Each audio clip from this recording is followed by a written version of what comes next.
But Eric was on. We did a blab for a show I'm working with. It's called Dad's All In, and so that we do a blab every Thursday, and the kids. I don't know. We got in this really good conversation, and here the kid that was running it never hit the broadcast button. Oh, So really? we were having this big, heartfelt conversation, like deep conversation, and nobody could view it. It wasn't being recorded. It wasn't broadcast. I was Well, like, then how did the guy come on, like, from outside of the world? so Dad's All In, he like set it up, and then you have a point where you can click broadcast, and then you go live with your blab or whatever. Right. And I thought he had hit the button, and nobody had come into the room. Mm. And no, he hadn't made the room available yet. Does that make sense? Yes. Okay. So basically, the door wasn't open for the public to come, nor was it being recorded, and it was like this awesome conversation. But it did end up. I thought the show ended up turning out pretty good, though. What did you think, Eric? Well, I mean, I'm not one to just show up and, you know, I mean, like, having a great conversation is great. I didn't know that part of it, so, like, I'm in the zone of, like, you know, like, do I want to just have great conversations, like, that are, you know, with just a group of people, you know, or do I want to, you know, have our great conversations radiate, you know, and so yeah, I thought it was a great conversation. Yeah. Yeah. Yeah, it stinks when it's like, oops, too late. Oh, I do have an announcement I want to make on today's show. You're pregnant? No, it's my son's 15th birthday today. So Wow. Oh, happy birthday to Michael. Happy birthday. Big shout out to you, brother. He's with his mom today. So I got to celebrate over the weekend with them, and that was fun. Mm. Is he taking driver's ed yet? No, he's going to be gone for a couple of weeks in December, so he didn't sign up for it because he would have missed 2 weeks. So he's going to be signing up the next semester or whatever, because they do it in school, like with as part of like health class or something. I don't know. So he's got a car though. I got a car already. Well, her mom was selling. My girlfriend Samantha's mom was selling her car, and I was like, man, the thing's in good shape, and it was really cheap. It's like, yeah, I'll take it. You know, just hang on to it. I drive it most of the time right now, so it's basically been kind of my car. Just go around town because I got a truck. I got a Silverado, and that thing's kind of a pain in the butt to park when you're like just running to the grocery store to grab something, and you got this big truck you got to maneuver. So I take that car, you know. So it's been convenient. And then when he gets to drive, that's the car he'll learn on, and he'll get to actually drive. I don't know how much freedom I'm going to give him on that. That may be something that we talk about on the show. I know today's topic is supposed to be vulnerability. Just because I kind of found I never thought of myself as a very emotional guy or vulnerable or anything. And then there you go, Tom. Sponsored by. Right. Kleenex. Let them pay Awesome. for it. Yeah, we haven't even gotten any money yet for them. Should we do the spot? Should we run the commercial and then ask for money? Is that how it works now? Yeah. Like, look, we showed umpteen viewers. Product placement. Right. Just right in front of your face. Yes. Ooh, we could do it in 3D. Wow. All right, now I gotta turn that camera on. Where's that at? So vulnerability. I was just kind of going through some thought processes this morning when I was meditating, and I was thinking about the relationship with my son and how it's kind of evolved over the past like 2 years since I got divorced, and his life kind of changed. And then a few years before that, his our lives changed a lot because I had started a night shift job, and now I'm working days. I work from home now, and I work during the day. But I'm an entrepreneur, so I also do a lot of stuff at night too. And it's kind of a tough balance to have when you work from home, is to like be focused on home.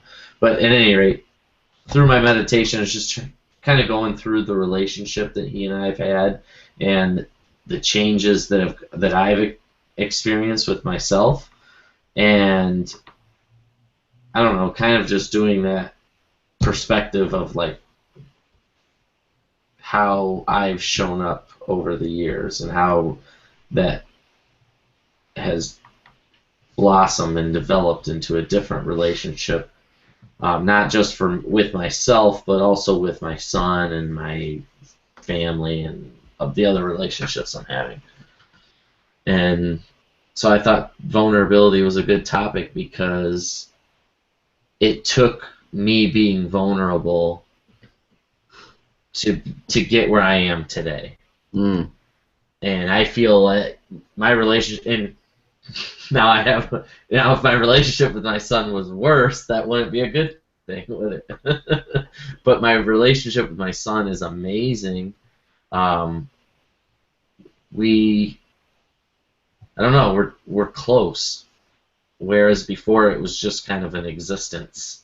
Like he was there, I took care of him, and I did things for him, but there wasn't like that communication with him, and there wasn't that as much as, I mean, there was a little bit of a relationship, but not like I really wanted to have. So now I feel like I have the relationship with my son that I've always wanted to have with my dad. Now that might not be exactly everything that we don't have a whole lot of things in common. He wants to sit and play video games all day long, and I'm like, no, you're not going to sit and play video games. So you still have that father-son like battle thing going on. But I think for the most part, we've got a pretty darn good relationship. But that developed over time, and it took vulnerability to get there. Mm. So anyway, with that, I pass it to one of you folk. Well, I feel like it's a really ripe topic, and I feel like one of the things that I celebrate so much is that, and I'm trying to remember what.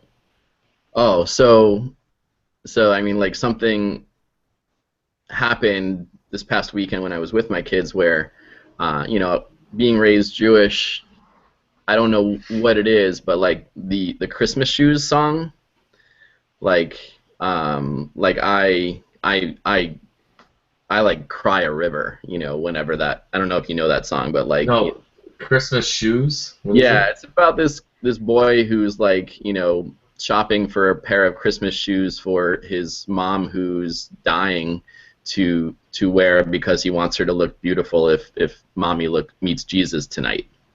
It's like, and he doesn't have enough money, at the cash register to buy the shoes, but someone, waiting online behind him, covers the rest, and it's just all about, what mommy brought to Christmas, and that he just wants her to look beautiful if she dies tonight.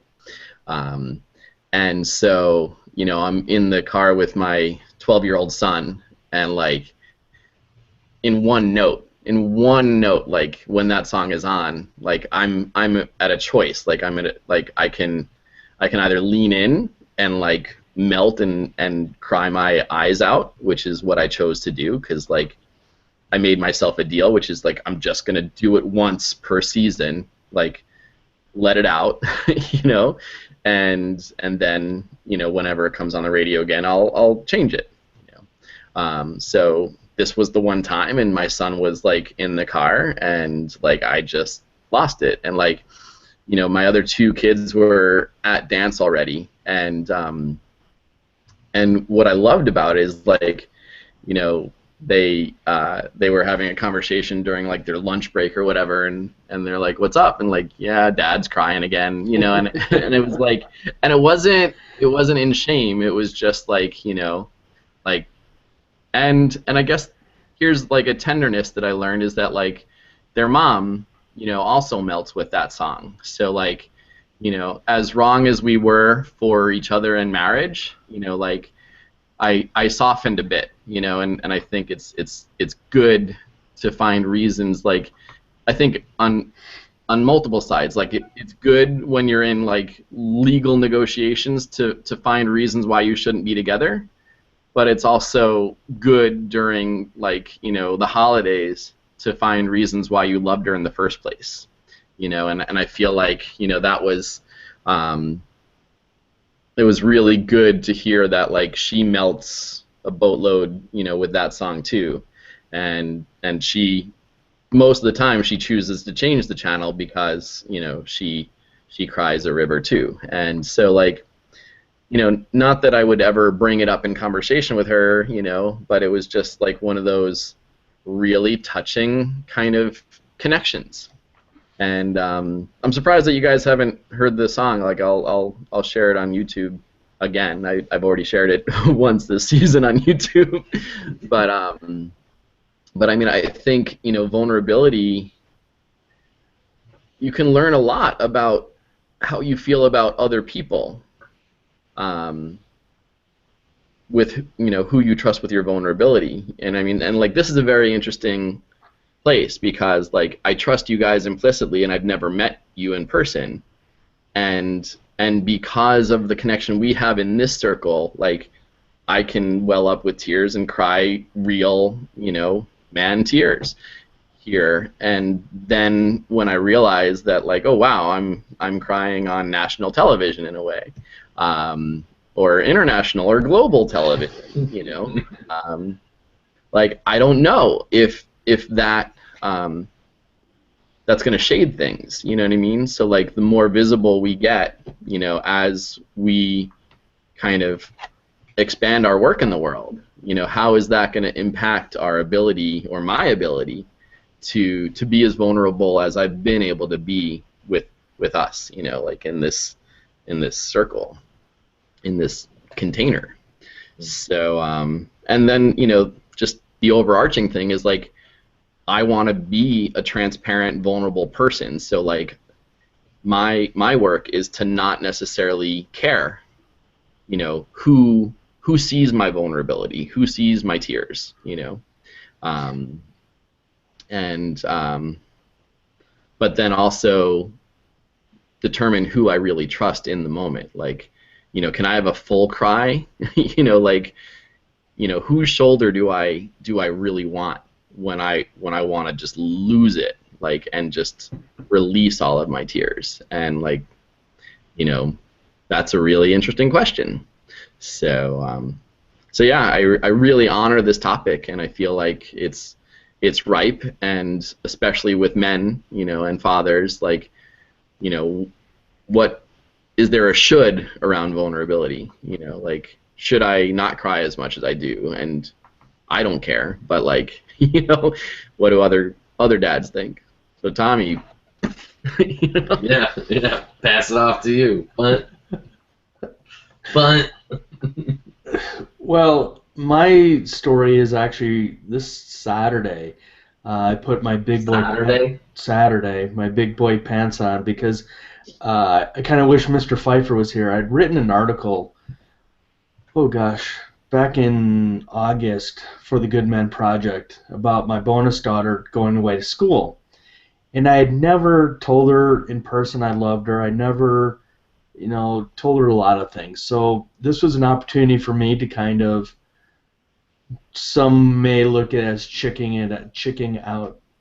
See, I can't even talk today. Anyway.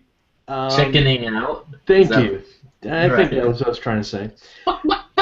There you I'll go. even do sound Yeah. effects with Yeah, it too. appreciate it. Anyhow,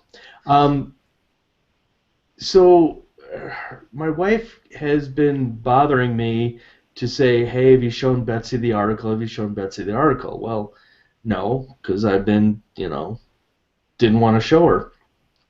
So Saturday, it was just her and I. She was visiting, and I said, all right, I'm going to take this opportunity. And so between It's a Wonderful Life being on, so you'll appreciate that, Eric. Emotionally, I'm like, all right, I'm going to just bring it up on the article on my phone and show her, and whatever happens, happens. And that's been my issue, has been, how is she going to react? Is she going to react in a positive way, or is she just going to go, oh, that's nice? So I just, like I said, I put my big boy pants on, I pulled up the article and had her read it, and I'm sitting there watching It's a Wonderful Life, and next thing I know, she comes up to me and gives me a big hug to say thank you. And she goes, I love you too. And so it was a great bonding moment. And, as far as being vulnerable, it was just a situation I've been trying to put off and put off, but again, it was just her and I just found the moment to say, all right, whatever happens, happens. I'm going to roll the dice and see what comes up. So that's my story, and I'm sticking to it. Well, it's interesting though that you wrote the article, published it to, for how many thousands of people to see, but yet, like the person that it was to is like, yeah, 6 months ago or so, I wrote this thing for you, but I'm just gonna, pass it over to you now. Well, that's what I told her. I said, would you be interested in reading this article I wrote? She said, yeah, sure. And I go, by the way, I wrote it about you. And she's like, oh, okay. Yeah. So, it's a lot of things are just, there's no perfect timing for things. And this was just one of those, in my mind, it was a good timing, again, because it was just her and I hanging out the house, and, me being a little bit of emotional because I'm watching It's a Wonderful Life, which, I mean, even that movie brings back memories because I had, as a kid, the movie, for me, my tradition is always to watch the movie, either be it with people or alone, and it comes from my dad, because my dad shared that movie with me, and from there, I have to make sure every year when that movie comes on, I have to watch it, because it's only on once a year. So, again, it was somewhat of a perfect storm on Saturday. No, that's cool. I appreciate you sharing that, and being vulnerable. I just was noticing that I do the same thing when it comes to things I think or feel about my son. I'm like, oh, I'm so proud of my son. He's done this, and he's doing these things. But yet, how often do I take the time to sit with him and just let him know? Right. And so I think part of vulnerability is, recognizing those parts of ourselves and being honest, with ourselves and saying, hey, why are we, for my example, right, with my sons, I'm proud of them, but yet I'm not telling him. So how can I step out of that and step into that vulnerable dad, hat or role or whatever you want to label it as, and talk to him about how proud I am of him and how awesome, just like that letter. It took you a moment to be open and vulnerable, whether it was because you watched It's a Wonderful Life or because, you thought about it and you thought, what the heck, let's go for it anyway. What could it hurt to share this? Well, what's the worst thing could happen? That's what I had to keep saying to myself. What's the worst thing could happen? She could laugh at me. She can say, oh, this is stupid or whatever. So, again, what is the worst thing that could happen?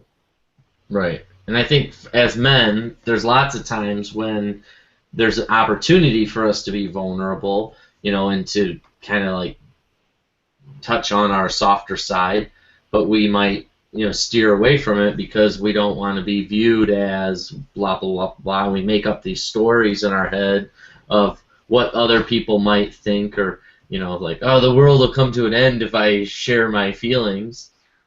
Because I know for my personal experience, I've had several relationships in the past where I shared a vulnerable part of myself, and then I got it thrown back in my face. It's like, all right, well, that's what I get for sharing my feelings. It's like, well, you can't let those few people that, what's the word I'm looking for, that like weren't as trustworthy with your feelings. You can't let that stop you from sharing or touching on those vulnerable parts.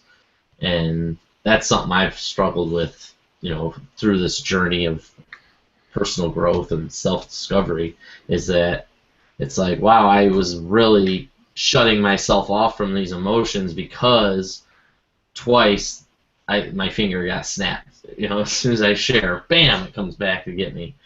So I thought, I'm done. I'm not going to have those feelings anymore. I'm going to keep it locked up and keep a barricade around it. And life's just too darn short to live like that.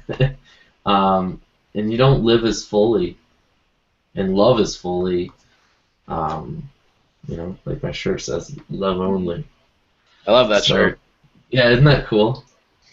That's and I feel like that's, it's a spiritual thing to say, is that, like, I mean, and here again, like, the disclaimer is, like, I was raised Jewish, but like I learn a lot about, like, the Course in Miracles, and hear about, like, that Jesus had, like, love but nothing else, like, so, we have love and a whole lot more, which is what our ego does. So, like, when you talk about getting sort of burned, or someone betraying your trust, or like what I was saying earlier is, like, I choose to be as transparent and as vulnerable as I know myself to be able to be in most moments. Like, my expression is go deep or go home. Like, I don't want to have small talk, and so if someone can't handle being a feeling being around me, then most likely that person won't be around me that much, and so, like, I'm just working on getting more and more bold, with my softness, if that makes sense. So it's just like, and I actually listened to this podcast yesterday about, from someone who's a self-proclaimed love doctor, right? And he feels as though, like, men are going through a shift, like, from macho to masculine, and women are going on a shift from damsel to feminine. So, I feel like what is being asked of us, and we as the modern Dad Council are, like, holding the space for the cutting edge, is for us to, like, morph, or move from macho to masculine, which means being able to cry, being able to write the vulnerable letter, and let ourselves be known, and I think that's, or be seen, like, and I think that's like, I mean, you can say I love you to tons of people, millions of people, but when someone says I see you and I love that you see me, like, what just happened with our energy there? Like, it was just like, I love you is almost commonplace now, but I see you, wow. Like, seeing me takes effort, You know, seeing me means that like I've let you see my core, and perhaps you've let me see yours. So Yeah. No, that is powerful. Tommy. Well, I see both of you. Bunt.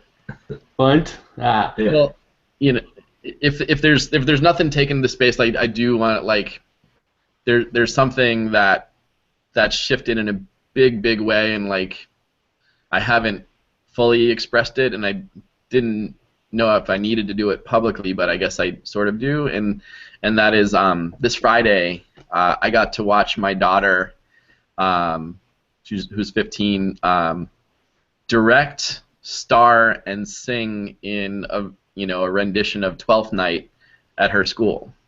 Wow. And it was sort of an out of body experience because when I was in theater arts and when I was a kid, my mom took a lot of the credit for who I was and how I showed up in the world. So whenever I achieved something, it was her influence, or it was her genes, or her whatever, So like, no matter what I achieved, it was always in her shadow, or because of something she did.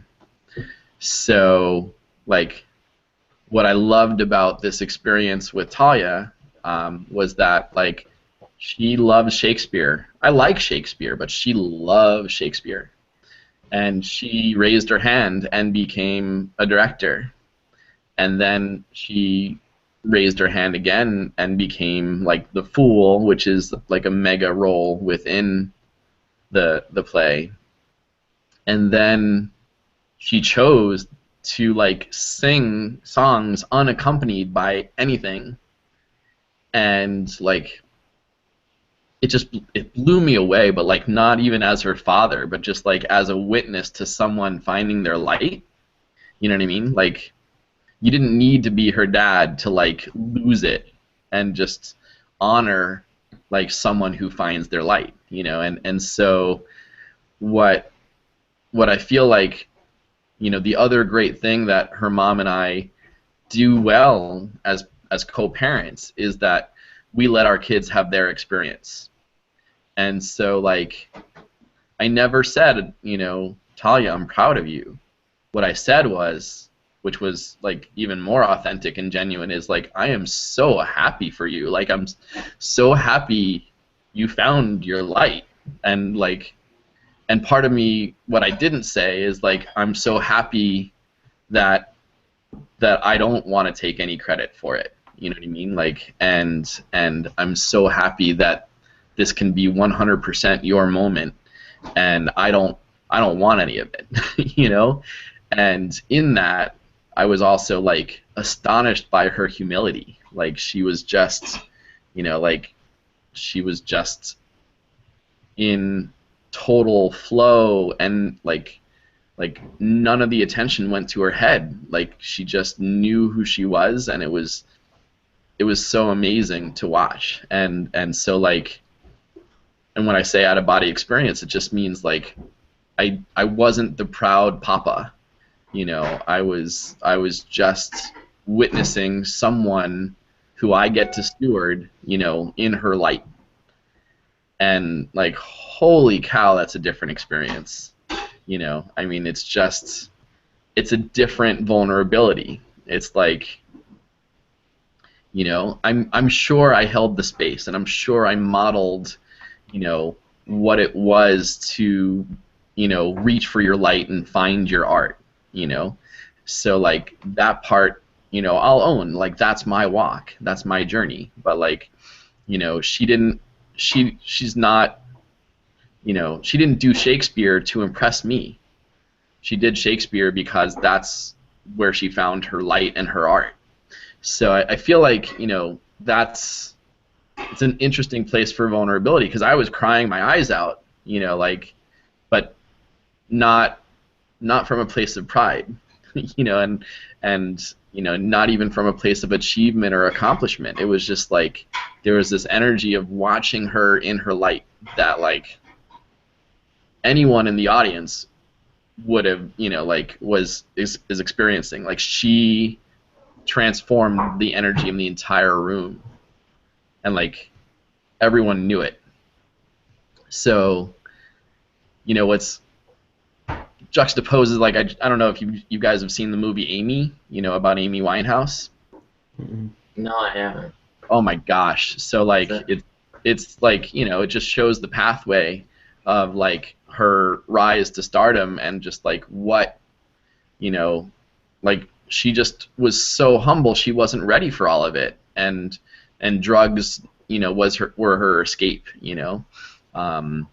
And so like now I know, like watching those having those two experiences in a few, you know, like side by side and a few days apart, you know, I'm like, oh, okay, so like my job as a dad is to like, you know, check in with her and see where her humility matches her achievement, you know what I mean?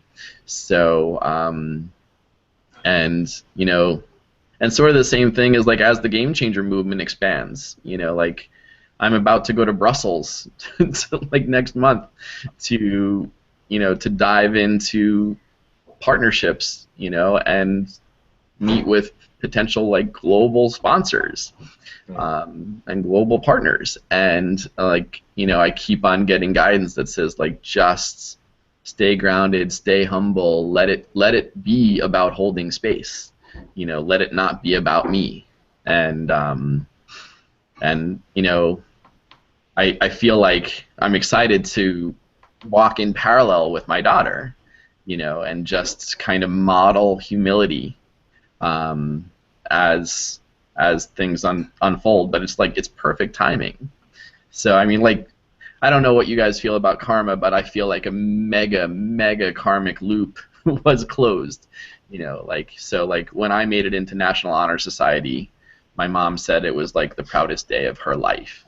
And I'm like, whoa, like, did you study for those tests? Like, no, like, you know, so, I mean, and I think that's, you know, what brings it back to, like, what does it mean to be a great dad? It almost means, like, not getting the thank you. You know what I mean? It almost means, like loving our kids and letting them take full credit for who they become, and like really holding the space for their glory and their glow and their light, and knowing that we did whatever we could do to get out of our own way, you know, so that they could have their own experiences and feel their own power in it. So yeah, that's what I'm learning. That brings me to the question. I'm curious, Tommy. I'm throwing this one at you. In the event that let's say you gave her the article you wrote, right? That was about her. Like, what if she didn't say anything? What if she just like gave it back to you and didn't say anything? Were you prepared for that? Yeah, I was prepared, honestly, for any reaction or non-reaction because of it, you know, it's one of those things I couldn't control. So however she handled it, then I'd be fine with.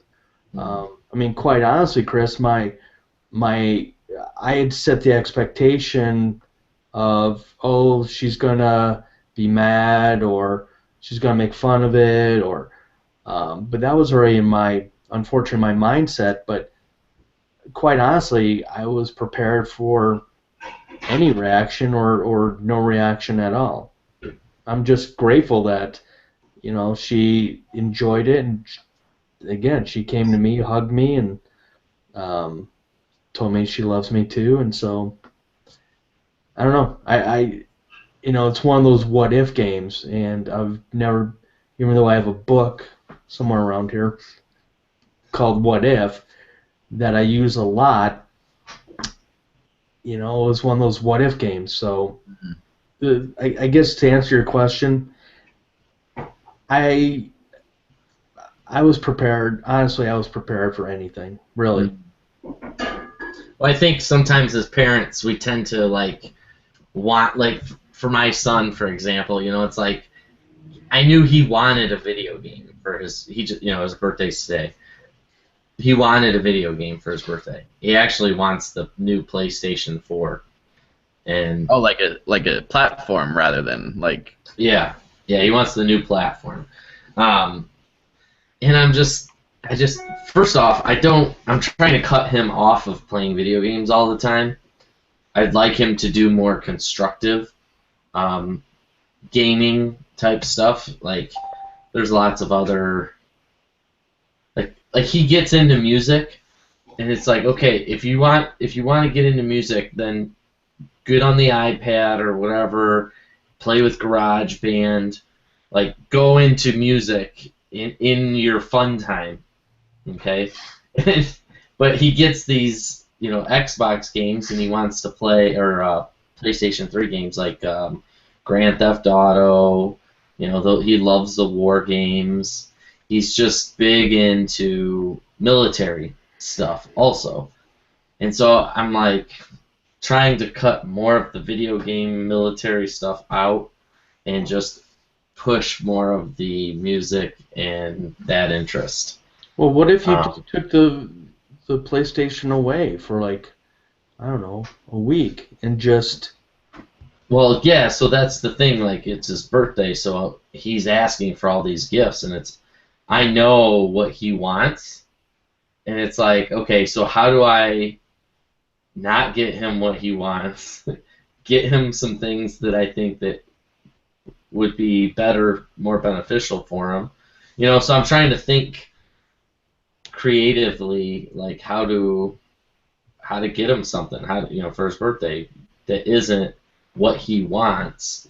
And I guess like part of me was like, I just have to let go of the fact that he's not going to be as excited in the initial like opening of the gift, like, great, I didn't get what I wanted, awesome. Does that make sense? Yeah. Yeah, like he's like gonna open up, it's not gonna be a PlayStation 4, and he's gonna be bummed. I know that, so it's like, okay, I can anticipate that. I already know he's gonna be bummed out that it's not the PlayStation 4. So how can I better position myself to know that at some point he's going to really like what he got? Is kind of what my mental like preparation's been all about. Does that make sense, what I'm saying, or am I not being clear? Well, I think part of it, Chris, though, is unfortunately, we as humans really care what other people think, and especially when it's our own kids. And when your own kid sees disappointment or rejection, I was just reading on the TED website about rejection, and that's how the human brain is wired. We are actually wired. The way we feel about rejection is it hurts. So we can only control what we can control. And so, I think this is a learning opportunity as parents, as dads, to say, you know what, I understand you want this. Wants are great. However, I would kind of like to just maybe steer you towards this, and here's why. Mm-hmm. That's just my thought. Well, I also think that, like, one of the things that we get to do as dads is work on our kids' sense of entitlement, and I think back to the year I spent living in a camper after having lived, in a 5-bedroom house. Like my kids were feeling really, really entitled, and not that everyone needs to experience homelessness like I did as a kid, but like, I feel like it was the best year of our lives, and now everything is an upgrade. Like indoor plumbing is an upgrade, and I feel like our job as dads is to recognize entitlement and recognize expectation and deal with our kids' disappointment, and be bold and strong in that, and in a way process the disappointment with someone else. If we're going to take it personally, like, let's process that with someone else, but be strong in the moment with our kids, if that makes sense. Mm-hmm. Most definitely. So I mean, like, yay, you're bringing it up on public TV. Someone's gonna tell him in advance that he's not getting an Xbox. Secrets out, bud. Right. So, like, but you did one of the most amazing things earlier. You honored him by, not even introducing the show before recognizing his birthday. And, like, that's what being a modern dad is all about. Like, a macho dad would just buy the Xbox and have it be, an ego thing. Like, I'm successful enough to buy you whatever's on your wish list, and that's not healthy either. You know what I mean? Mm-hmm. So, like, I don't, I mean, I think of, the gift giving that I've done and the gift receiving that I've done, and, like, we put so much pressure on those moments, like. And so, part of me would love to just take that pressure out and give all of my kids promissory notes for, like, memory-making stuff, rather, like, experiences, rather than any tangible good I could ever buy. So, maybe that's what I'll do, is I'll give them promissory notes, like, figure out how to get them to Brussels next time I go, invite them to the retreat that we're planning, for the third quarter in Brussels, and figure out, how to invite them into this realm. You know what I mean? But I mean, we're modern dads. We're making it up as we go along, and so, like, we're not going to get it right every single time. But I think that's the other part of our humanness, is, like. And I don't know what to do. Like, would you preempt it by saying it's not what you want, but it's what I wanted to get you? You know what I mean? Like, Chris, like, I don't know what are you going through around it? Like, do you feel like you let him down, or do you feel like you got him what you wanted to get him? Yes, good point. And so, like, it was kind of a dual struggle, because it was like I kind of wanted to get him the PlayStation, because, like, I remember being his age and the new gaming console coming out, and it's like, oh, I want that so bad. And then, like, all your friends have it, and it's like, you don't have it. Or what my parents did is, Nintendo would come out, and I'm like, I want Nintendo. And they're like, we're buying you Sega. And so I was the Sega Genesis kid. Not the Nintendo 64 and all that. And that sucked as a kid, like, going over to your friend's house to play the games that they've been playing forever and they're awesome at, and you just suck it. You can't, you just can't play with them because they just demolish you. So I remember going through that. I don't really want to have him go through that, because that's really all his friends do when they get together. They get together and they play video games. But so just to interrupt a little bit, like, what would it mean to invite him into the Game Changer movement, where we're creating a brand new platform together and he can be part of the design team? Like, would that be an exciting present for him?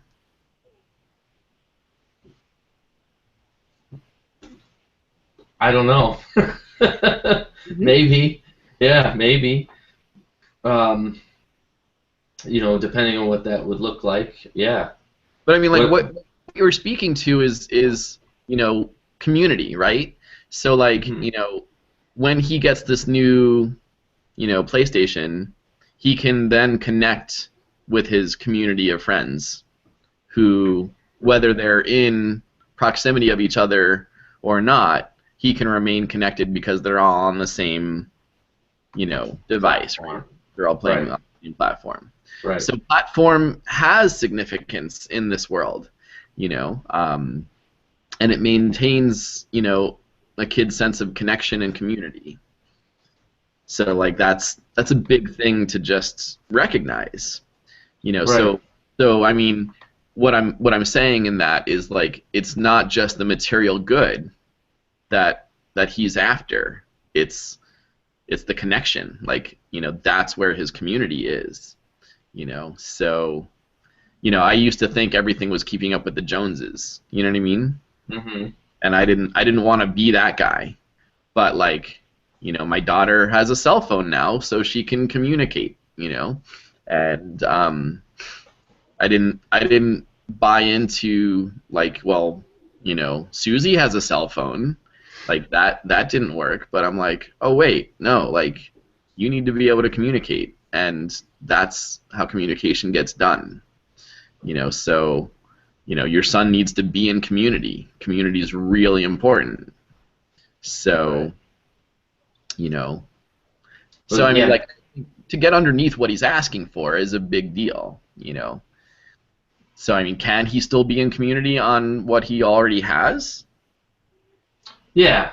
The only thing is that's the new platform that everybody's moving to. Right. What we did instead is, well, two things. One, we got him, so he's also in band. So we got him some band related stuff. So what's it called? Guitar City or Guitar Center? There we go. Guitar Center. So we got him gift card to Guitar Center, so he can go pick out drum equipment, anything that he wants there.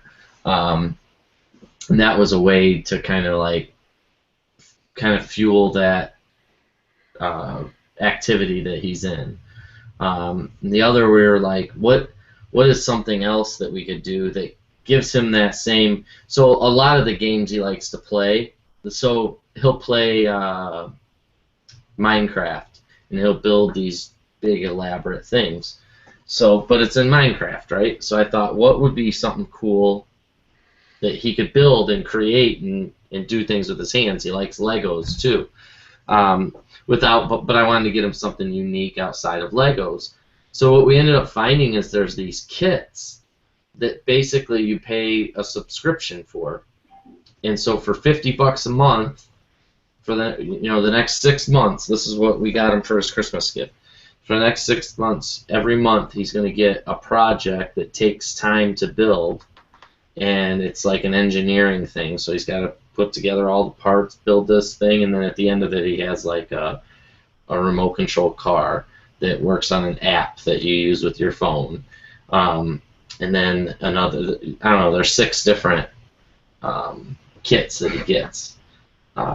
So we thought that was kind of a cool gift that it's like related to him learning something. He's getting some hands-on stuff.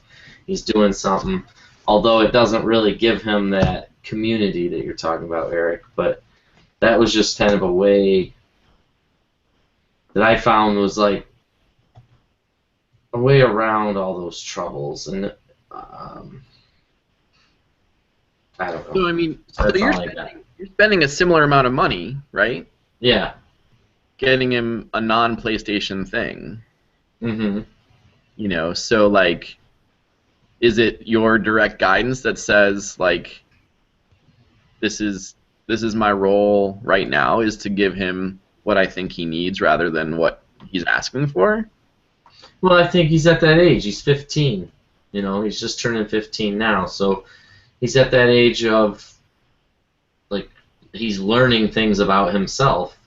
And I guess one of the things I didn't have at that time, and this kind of goes into that vulnerability, like this is me being vulnerable with going back to thinking about me at that age, right? What are some of the things that I really wish I would have had? And being honest with myself, like, instead of saying, "Oh, my dad was amazing," or "My dad was a piece of shit," it's like, well, what would have made me a better version of me? What kind of pushes and things, and then saying also like my son isn't me, he's himself version of himself. So now I have to think about how to approach him, understanding where my mentality was then. You know, does that make sense? Is that clear Oh, I how mean, I'm everything explaining it? makes sense because I mean, Yeah. like like I was talking about with like the karmic loop. I was excited to recognize how different of a parent I chose to be, you know, with a very similar scenario, you know, um, and energetically, and I mean, like this is where we're on the cutting edge. We could be wrong, Hmm. like, and being wrong is going to have lessons too. Like you guys are going to navigate, you know, what it means, and maybe he'll surprise you. Maybe if you energetically psych yourself up and just like send him like love bombs and maybe he'll show up and say, you know what, I really like this. This is really cool. And thank you for putting your heart into, researching something that was not on my radar. You know, so but I mean and I guess it also gets back to love languages, right? So is gift giving and gift receiving your love language, and is it his love language as well? And do you know that? I don't know. It's just kind of an in the moment question. Yeah, I don't really know. I haven't really thought about it with him. I probably should take a deeper look at that relationship from that perspective because I haven't. You know, as weird as that may sound, being that I'm the modern dad counsel, it's just I take it from a very earth, I don't know, natural place, um, and it's something new. Like I've tried to be a better version of me, not necessarily like a better version of dad. Mm-hmm. And so now I'm thinking more along the lines of how do I be a better version me and a better version dad. And so with that thought process, I'm always coming up with new challenges and new obstacles to improve to be a better me at being a dad. Mm-hmm. And so that's this challenge here with the gift giving is a big part of that. So me kind of saying, okay, I want to be an awesome dad. I want to be, that dad that when he's 30 years old and having his own kids, that he's like, I want to be just like my dad was, you know. Um, so how do I create that vision in my relationship with him? And that's a lot of that's being open, being vulnerable to new ideas and different ways of approaching situations and things. And so old Chris just buy the PlayStation. New Chris says, where are some opportunities here for me to do something different? And that's where I chose let's explore, let's see what's really out there. And Eric, I love the idea of getting him involved in the Game Changer movement, and I'd love to discuss what that looks like, and what that would mean for him, and how could he then enroll other kids into that community too. So if he's got his group of friends that he's hanging out with online that are doing certain things, and now there's a new awesome alternative through the Game Changer platform, it's like, well, yeah, I want to get my kid enrolled in something that has to do with the Game Changer movement. So, however I can help enroll him in that, I'd be more than happy to do. So. Well, I mean, I think I appreciate that, and that's the challenge is you're now holding the space for your son to have a different experience with this game, you know, Right. promoting Coca-Cola, and like that's. I never have Coke. My mom came over for dinner and she brought them. We're in the fridge. I was like, looking for something to drink. It's like, God, Coke. Your opening happiness. Hello, Santa. Right. Let me lick your head. It just reminds me of Wayne's World, the movie. So, anyway, I just feel like there's like a real moment here. You know, like what do we do with our kids' expectations, and you know, what is the lesson around expectation? Mhm. And you know, like Tommy, like with your moment, like you know, to let go without expectation, to do what you feel guided to do, and then take whatever consequence or outcome from that guidance shows up, you know, and to let go of our expectation. I mean, like, you know, I do it all the time, especially with my son, and he calls me on it every time. Like Friday night after the or before the play, we went out to this barbecue place that's brand new, and I, you know, I spoke directly with the owner so we could make a sampler platter because I just wanted to taste every single carnivorous thing that they had, and they didn't seem to have like the sampler platter that I'm used to getting in my other barbecue joints. And so, you know, we negotiated this deal, and like, you know, my kids witnessed it. Like we just, you know, we were able to use the restaurant.com coupon, and it was all exciting for me. And I was just like, wow, that's a moment, you know, like, and I needed to make meaning out of it and call it a moment, you know, like that's one of those Saturday afternoon special moments. And like Mason's like, you always try to make things into moments, and like he's a great mirror for that, you know. He just doesn't, you know, he doesn't, you know, like I could just be, you know, and let them remember what they want to remember from my fatherhood experience with them, you know, and so, you know, I'm just learning better how to be. Mhm. Tommy, what's up with you? I'm just living in this moment. Yeah. But no, you can't get away with that. I wanna hear you feel into what we're talking about. Well, I love barbecue. Mm. Fair enough. My son loves barbecue. Therefore, we all should love barbecue. Well said. Well said. It is actually almost 2 o'clock. I didn't realize it was that late. Was I rambling that long? I apologize. So this has been the Modern Dad Council. Today we, you know, obviously we discussed vulnerability, and wow, we covered kind of a broad spectrum of what vulnerability is and means. If you have any more questions or specific comments or responses on vulnerability, feel free to comment below. And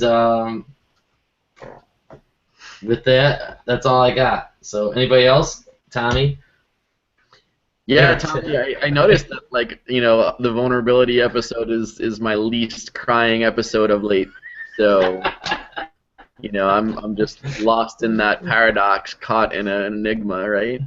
You know? Yeah. I mean, you know, I'm ready to lose it about my daughter. Like, you know, like, I just didn't want to take 20 minutes to just cry without words, you know? So I'm really grateful that we have each other, and that it's Hanukkah, and that you know, we choose our vulnerability. And I think that's the thing as men we get to do is, you know, when it's right, when it's safe or whatever, when we are in that choice. And I'm just grateful that I feel safe most times to be vulnerable here with you guys, and that's rare. You know, it's rare for men, you know, to have such a safe space. So I'm just grateful that we have each other, and that we get to hold the space for others to feel into their own vulnerability. So happy Awesome. Hanukkah, everyone. Yeah. Yeah. Yep, absolutely. Thank you, Eric. Tommy? Yes. thank you for showing up today. He's all like, I'm done. I said my piece. I said my piece. Yes. Barbecue. Go barbecue. Yeah. So, all right, guys. Thanks a lot for joining us here at the Modern Day Council. Join us next week, every Tuesday at 1 p.m. for our live broadcast. All right, we'll talk to you later.